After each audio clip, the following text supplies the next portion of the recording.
ఈరోజు మనం జరుపుకుంటున్నది మహిళా దినోత్సవం. మహిళ గొప్పతనం గురించి మాట్లాడడానికి ఒకరోజు సరిపోదు. ఎందుకంటే మహిళ అనేది కేవలం ఒక వ్యక్తి కాదు. ఆమె ఒక శక్తి, ఒక ప్రేమ, ఒక త్యాగం. తల్లి 9 నెలలు తన గర్భంలో బిడ్డను మోస్తుంది.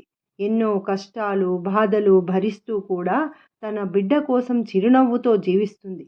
తన ఆరోగ్యాన్ని, సౌఖ్యాన్ని త్యాగం చేసి బిడ్డ భవిష్యత్తు కోసం కష్టపడుతుంది. అందుకే అంటారు, దేవుడిని దేవుడిని మనం చూడలేము.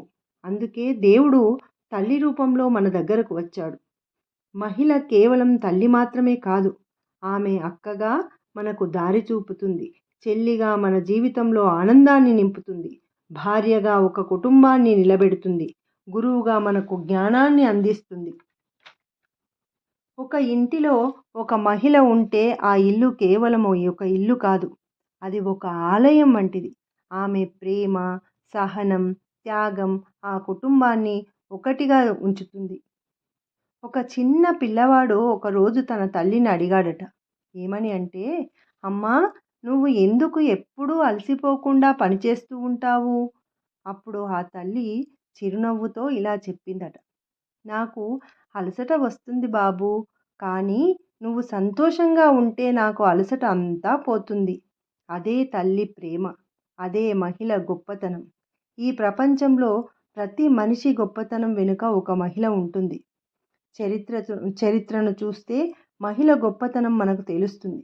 మన దేశ స్వాతంత్ర్య పోరాటంలో ఎంతోమంది మహిళలు ధైర్యంగా పోరాడారు.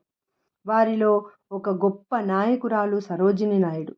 ఆమె ధైర్యం, ఆమె దేశభక్తి భారతదేశానికి గర్వకారణం.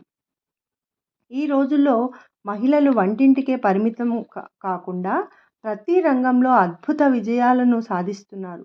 విద్యలో, విజ్ఞానంలో, వైద్యంలో, క్రీడల్లో ప్రతి రంగంలో మహిళలు ప్రపంచానికి తమ ప్రతిభను చూపిస్తున్నారు. స్నేహితులారా, ఒక మహిళ చదువుకుంటే ఒక కుటుంబం చదువుకుంటున్నట్టే అంటారు. ఎందుకంటే ఆమె తన పిల్లలకు మంచి విలువలను నేర్పుతుంది. మంచి భవిష్యత్తును చూపిస్తుంది. ఒక మహిళ 100 యంత్రాలతో సమానం. 100 ఆలోచనలు ఆమెలో వెలుగుతాయి. మహిళ లేని ఇల్లు గుడ్డిదైపోతుంది.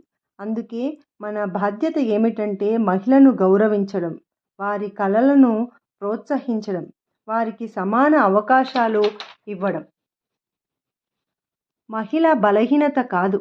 మహిళ ఒక శక్తి. మహిళ ఒక కుటుంబానికి బలం. మహిళ ఒక సమాజానికి గౌరవం. మహిళ ఒక దేశానికి గర్వం. అందుకే మనమందరం కలిసి ఒక నినాదం చేద్దాం. మహిళను గౌరవిద్దాం, మహిళను ప్రోత్సహిద్దాం, సమాజాన్ని అభివృద్ధి చేద్దాం. జై హింద్.